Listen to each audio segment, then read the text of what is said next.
Una decisión del Tribunal Contencioso Electoral dejó en firme la obligación de paridad de género en las elecciones de Ecuador 2023 el pasado 2 de junio, lo que provocó un revés en algunos binomios previamente enunciados.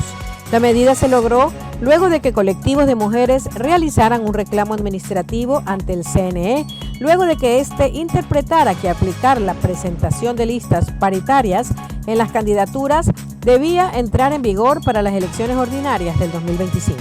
Ante la resolución favorable, las organizaciones políticas ya escogieron a 7 mujeres, con excepción de la Revolución Ciudadana, que anunció a Luisa González como su carta presidencial y a Andrés Arauz como candidato a vicepresidente. El Partido Socialista Ecuatoriano rechazó las primarias en las que se escogió a Virgilio Saquicela como asambleísta de la provincia de Cañar para las elecciones de Ecuador 2023. En un comunicado firmado por Gustavo Vallejo, presidente nacional de la organización política, se reunieron la noche del 13 de junio y resolvieron rechazar esa designación. El CNE confirmó a las 13:30 que sí recibió la solicitud de Saquicela.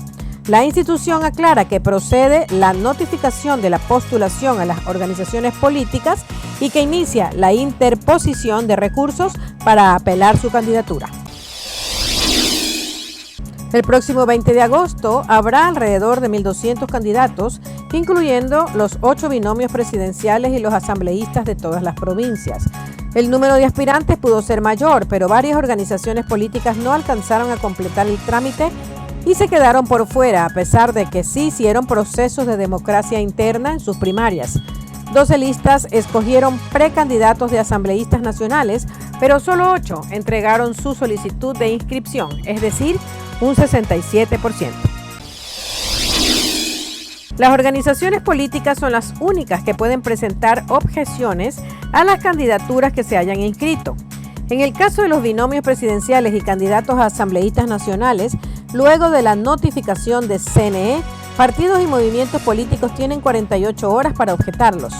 En el aviso de la objeción al postulante y su respuesta son 3 días más. El Consejo Electoral tiene 2 días para resolverlo si los candidatos u organizaciones políticas están inconformes con la decisión y tienen 3 días para apelar ante el Tribunal Contencioso Electoral. Presentada esta apelación, el CNE tiene 3 días para enviar el expediente del candidato a los jueces electorales, que deberán resolver en 15 días. En total, el proceso llevará 28 días. El Procurador General del Estado, Juan Carlos Larrea, se encuentra en peligro de ser removido de su cargo luego de que una jueza de Quito reactivara una acción constitucional presentada en su contra hace 8 meses. La primera alerta sobre esta situación provino desde Carondelet. Juan Carlos Ortiz, secretario jurídico de la Presidencia de la República, denunció que se está buscando remover autoridades de control a cualquier precio, no solo a la fiscal general del Estado, Diana Salazar, sino también al procurador Juan Carlos Larrea. La audiencia correspondiente ya ha tenido lugar, en la que se solicitó dejar sin efecto la designación de Juan Carlos Larrea como procurador y nombrar otro procurador de la terna enviada por el Ejecutivo. En 1 año y 2 meses, Jorge Glass se benefició en 6 ocasiones de recursos judiciales. Desde abril del 2022 hasta junio del 2023, 6 jueces de diferentes cantones beneficiaron al exalto funcionario del correísmo con 2 habeas corpus, 2 medidas cautelares, una unificación de penas y una acción de protección. El último fallo se dio el 9 de junio del año en curso. En esa fecha, Glass recuperó sus derechos políticos a través de una medida cautelar aprobada por el juez del Cantón Yaguachi, John Rodríguez. La decisión del magistrado permitió que Glass sea por poco menos de 10 minutos precandidato a la presidencia por el movimiento Revolución Ciudadana, aunque después declinó a su precandidatura. Un estudiante de 16 años fue asesinado la mañana del miércoles 14 de junio en la cooperativa Mariuxi Febres Cordero, perteneciente al Guasmo Sur, en Guayaquil. El adolescente se dirigía a su colegio, la Unidad Educativa Provincial de Loja, cuando fue interceptado por 2 sujetos que se movilizaban en una motocicleta. Los criminales le propinaron 6 tiros. Le dispararon en la cabeza, actuaron sin piedad, ni porque es menor de edad se apiadaron de él. ¿Hasta cuándo nos matan a nuestros hijos?, dijo una moradora del sector que fue testigo del hecho violento. 2 ecuatorianos y un venezolano fueron capturados en Manta, quienes son acusados por ser parte de una organización criminal dedicada al robo de vehículos y tráfico de armas. Este operativo se realizó tras la alerta de un robo de un auto. Uno de los aprehendidos fue Walter Alexander B.F., alias Pecho Amarillo, ecuatoriano de 41 años, quien es identificado por el Ministerio del Interior como un cabecilla de los choneros. También fueron detenidos Pedro Cristian P.D., ecuatoriano de 29 años, con antecedentes por robo, existencia del delito y asociación ilícita, y Jonathan Alexander G., alias El Chamo, venezolano de 23 años. La Policía Nacional informó que su personal neutralizó a un grupo de delincuentes que hizo varios disparos en el edificio de la Fiscalía en Santo Domingo de los Áchilas. En el momento del ataque se informó que la institución uniformada pertenecía a un agente que se encontraba en sitio y aplicó el uso legítimo de la fuerza para repeler el ataque. Producto del enfrentamiento, un antisocial fue abatido, informó la policía. El general Fausto Salinas, comandante de la Policía Nacional, felicitó y reconoció el accionar del uniformado, quien evitó daños colaterales a ciudadanos que se encontraban en el lugar. 3 explosiones se registraron en diferentes puntos del cantón Daule, ubicado al norte de Guayaquil, la madrugada del jueves. Los ataques con explosivos se dieron en 3 locales comerciales en diferentes puntos de la ciudad. Al ser el objeto de los ataques locales comerciales, las autoridades tienen como hipótesis principal que se trata de extorsión conocida como vacuna. Los delincuentes exigen pagos diarios, semanales o mensuales para que las personas y sus locales o viviendas no sufran ataques.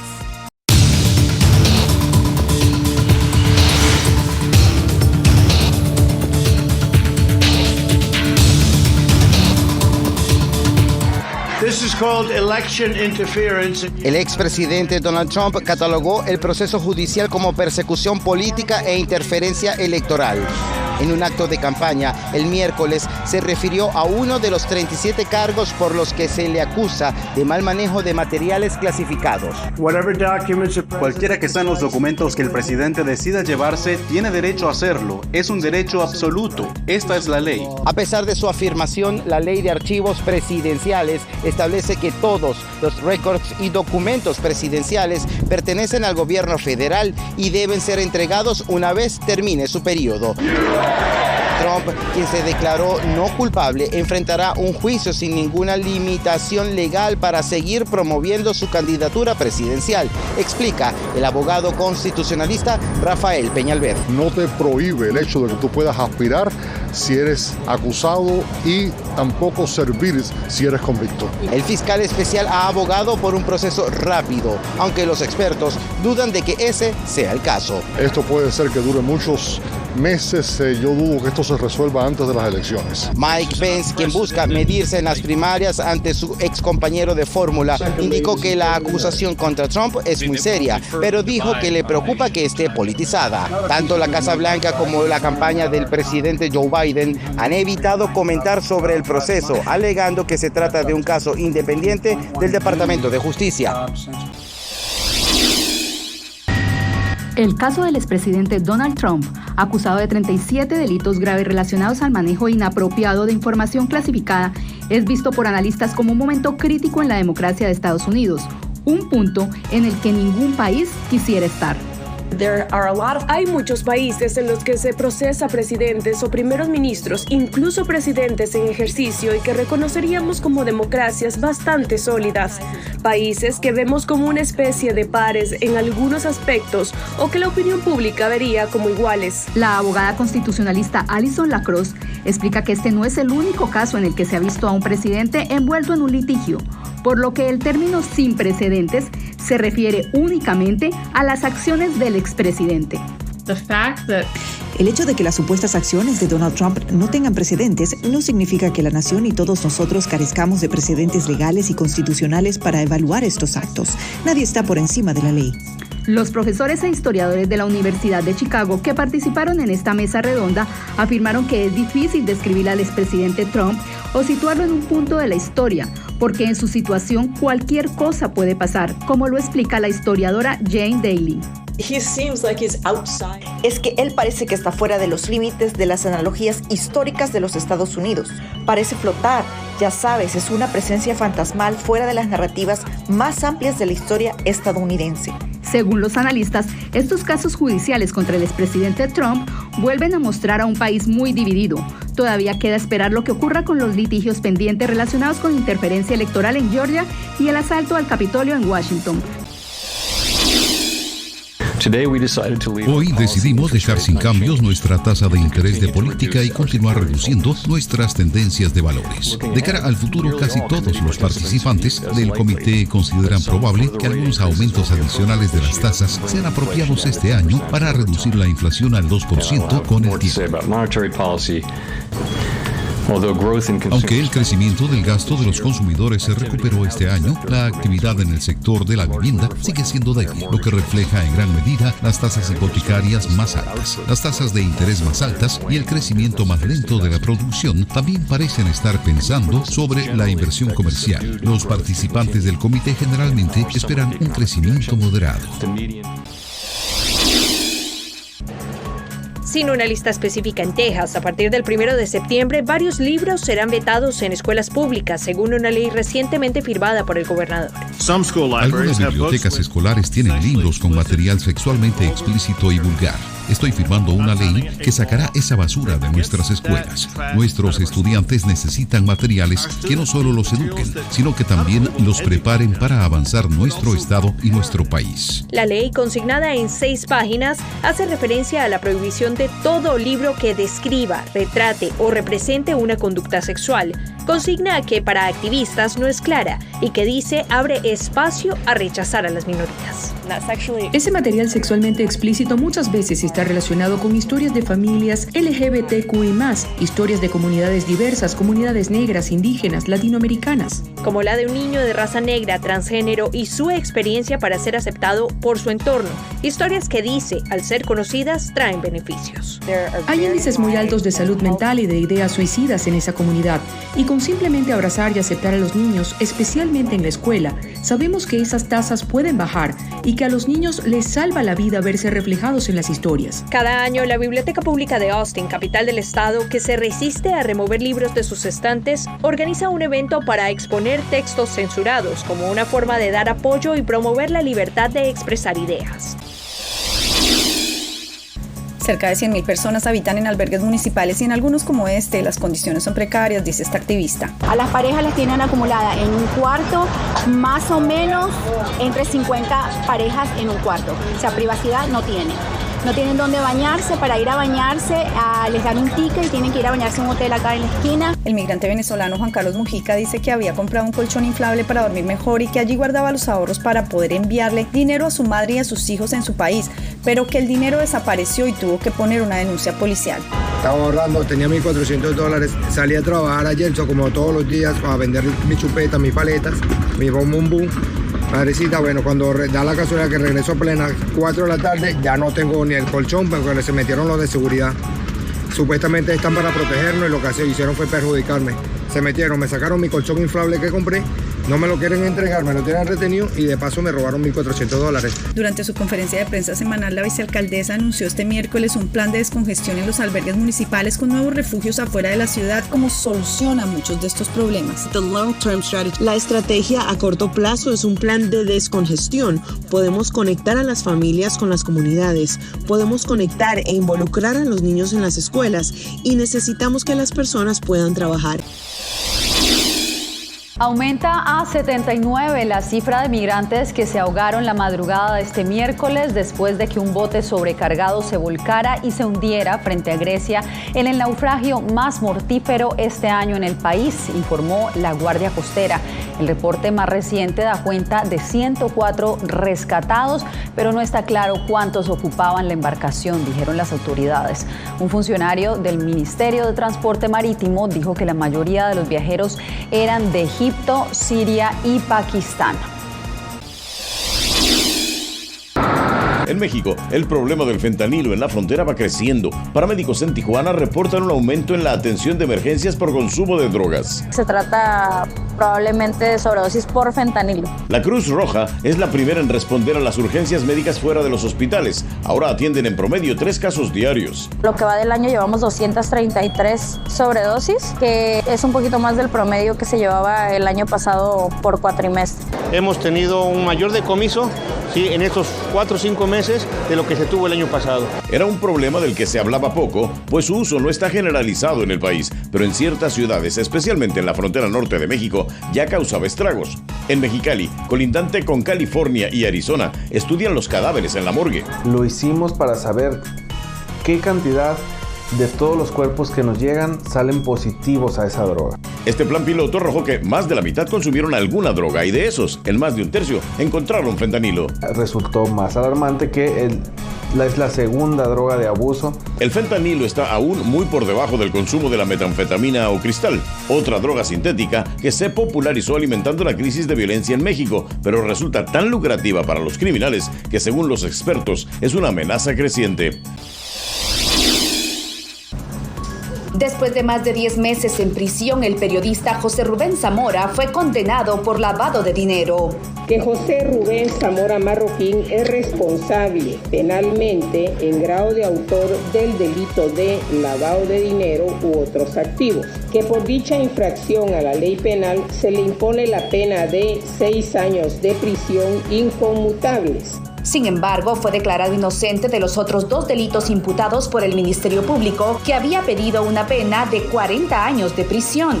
Se absuelve a José Rubén Zamora Marroquín de los delitos de chantaje y tráfico de influencias. Zamora deberá pagar una multa equivalente a $40,000. Y la multa de 300,000 quetzales, que en caso de no hacerla efectiva, se procederá a trabar embargo sobre bienes suficientes. Antes de escuchar el fallo, Zamora reiteró que todos sus derechos fueron vulnerados. Estuve leyendo la Declaración Universal de los Derechos Humanos y la Convención Americana de Derechos Humanos y pude darme cuenta que todos mis derechos fueron vulnerados. Organizaciones sociales han manifestado su inconformidad con este y otros procesos impuestos a Zamora, considerando que se trata de una persecución por las investigaciones publicadas en el diario El Periódico, que cerró el pasado 15 de mayo. Ibrahim Raisi, bienvenido a Nicaragua. Es la primera visita oficial del presidente Ibrahim Raisi por América Latina. Inició su gira el fin de semana por Venezuela y este martes arribó a Nicaragua, donde se reunió con su homólogo Daniel Ortega. El mandatario persa aprovechó su visita a Nicaragua para señalar a Estados Unidos de querer deponerlo del poder. Hoy día la nación iraní es una nación avanzada, a pesar de las sanciones del enemigo, y eso demuestra que si un pueblo tiene la voluntad firme, de ninguna forma las potencias diabólicas pueden pararlo.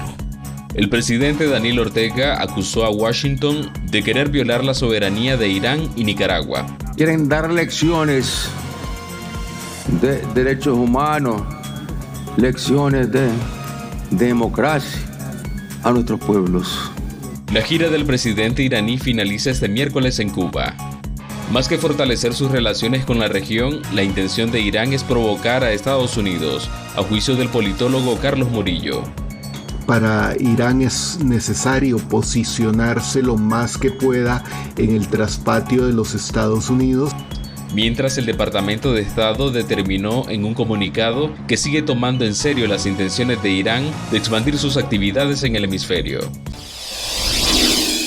El Congreso de El Salvador aprobó este martes una ley que reduce de 262 a 44 el número de municipios en los 14 departamentos. La ley propuesta por el gobierno del presidente Nayib Bukele y apoyada por 67 diputados aliados del gobernante entrará en vigor a partir de mayo del 2024. El presidente del Congreso, Ernesto Castro, dijo que la medida permitirá un ahorro de $250 millones anuales a las arcas públicas. En un extraño caso, una mujer despertó en medio de su propio velorio y luego de 2 días de haber sido declarada muerta. Esto sucedió en Ecuador. El hijo de Bella Montoya, como se llama la mujer, dijo que escucharon cuando ella estaba golpeando su ataúd. Ella está siendo atendida en el mismo hospital que declaró su muerte por un supuesto infarto y derrame cerebral. Se espera que la mujer se recupere en los próximos 30 días. A las afueras del Banco Municipal de Sangre de Caracas, Carolina Castellano espera por un pariente que le donará sangre para someterse a una histerectomía en los próximos días. No pudo operarse antes porque los hospitales públicos no tienen suficiente sangre para las cirugías. Pues se me ha hecho difícil, todavía me falta un donante para la operación. He venido y la primera semana no había insumos todavía. Vine el lunes, me dijeron que viniera hoy. En Venezuela, el número de donantes voluntarios cayó un 82%. Además, hay pocas pruebas serológicas que puedan garantizar la calidad de la sangre. Bolsa de sangre vencida, reactivos deficientes o la falta de reactivos, o incluso reactivos que quizás pertenecieron al siglo pasado porque la tecnología también ha avanzado. La seguridad de la sangre en nuestro país se encuentra seriamente comprometida. ¿Y por qué se encuentra seriamente comprometida? Porque existe un riesgo alto de transmisión de enfermedades, de las enfermedades infecciosas que pueden ser transmitidas por la transfusión.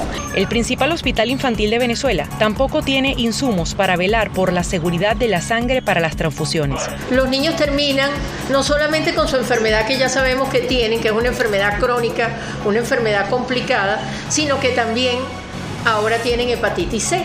Porque la hepatitis C es consecuencia de todas estas fallas en los reactivos. Aunque el gobierno nacional no ha respondido a estas denuncias, el Ministerio de Salud del país organiza jornadas buscando voluntarios para la donación de sangre. Un robot podría ser la clave para la Amazonía. Su nombre es Yumi, un robot plantador de semillas que está ayudando a reforestar el llamado pulmón del mundo. Yumi se encuentra en este momento operando en Perú. Se recarga con energía solar y puede sembrar 600 semillas en una mañana, algo equivalente a 2 campos de fútbol en un solo día. Conservacionistas aseguran que podrían revolucionar los esfuerzos para preservar la selva tropical más grande del mundo ante la amenaza de la minería y la tala ilegal de árboles. Con esto nos despedimos por hoy. Gracias por conectarse con nosotros en El Mundo al Día. Les informó Yasmín López.